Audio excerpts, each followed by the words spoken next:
11 দিন পরে স্কুলে নিয়ে দেওয়ার পরে আমার বাচ্চাটা না এবার বাসায় ফিরলো।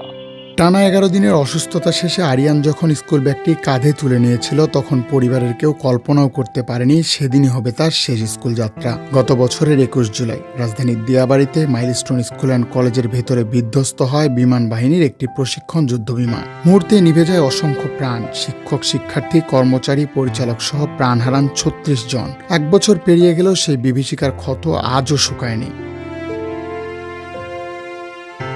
আরিয়ানের ঘরে সবকিছুই আগের মতো আছে। পড়ার টেবিলে সাজানো বই, জ্যামিতি বক্স, আলমারিতে ইউনিফর্ম, শুধু নেই সেই চেনা কণ্ঠ, নেই দৌড়ে এসে বাবা মাকে জড়িয়ে ধরার মুহূর্ত।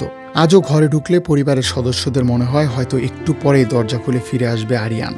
ওর সমস্ত শরীর পা থেকে মাথা পর্যন্ত পুড়ছে। ও 10 মিনিট ধরে জ্বলতেছিল আগুনে। আমার বাচ্চাটা না এবার বাসায় ফিরলো। আমার আরিয়ান এতই পুরো পড়ছিল যে হান্ড্রেডে পুড়ে গেছে। আর মাংসগুলো, ওর সমস্ত শরীর পা থেকে মাথা পর্যন্ত পুড়ছে। ওর শরীরের চামড়া মাংসগুলো সিদ্ধ হয়ে গেছিল। ওর শরীরের চামড়াগুলো এদিকে ঝুলছে। রক্ত ইনফেকশন হয়েছিল, এই জন্য আমি স্কুলে দেই নাই। ওই দিন 11 দিন পরে স্কুলে দিছি। তো মিস এত ফোন দিতেছে, বলতেছে তা স্কুলে দেন। তো ওই দিন আমি 11 দিন পরে স্কুলে নিয়ে দেওয়ার পরে আমার কলিজা, আমার আরিয়ান, আমার কলিজার টুকরা, আমার বুকের পানিটাই এতই পুরো পড়লো। বারিন্দায় যে আগুনটা জ্বলছে ওই আগুনে আমার ছেলেটা ছিল।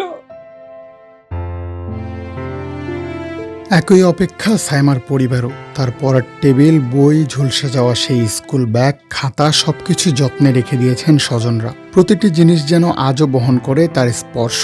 সময় এগিয়ে গেলেও পরিবারের কাছে ঘড়ির কাঁটা যেন থেমে আছে সেই 21 জুলাইতেই। আমরা আসলে এক মুহূর্তের জন্য ওকে বলতে পারি না, একটা মুহূর্তের জন্য না। 2টা ঈদ গেছে ওকে ছাড়া। 10 বছর একসাথে ঈদ করছে, সবকিছু করছে, আনন্দ করছে। ওকে ছাড়া যে কিভাবে আমাদের ঈদ গেছে, কিভাবে যে একটা দিন পার হয়, এটা রাত পার হয়, এটাই এখনো আমরা আসলে বুঝে উঠতে পারি না যে কিভাবে পার হচ্ছে। ওর যে অভাব, এটা মানে কোনোদিনও মনে হয় আর কোনোদিন ফিল আপ হবে না বলে মনে হয় আর কি। তানভীরের পরিবারের কাছেও রয়ে গেছে কিছু ছবি। সেই হাসি মুখের ছবিগুলোই এখন তাদের সবচেয়ে বড় স্মৃতি। ছবির দিকে তাকাতেই কেটে যায় দিনের পর দিন। বাস্তবে আর কোনোদিন ফিরে আসবে না এ সত্য মেনে নেওয়াই যেন সবচেয়ে কঠিন। বিমানটা ঠিক যেখানে পড়েছিল ওইখানটাতে দাঁড়িয়েছিল। বিমানের একটি অংশ ওর মাথার মধ্যে লেগে প্রচণ্ড ব্লিডিং হয় এবং হাসপাতালে নেওয়ার আগেই ও আমাদের ছেড়ে চলে যায়। সেদিন থেকে আর আজ পর্যন্ত তানভীর বাসায় পৌঁছায়নি। 1 বছর পেরিয়ে গেছে, সময় এগিয়ে চলছে নিজের নিয়মে।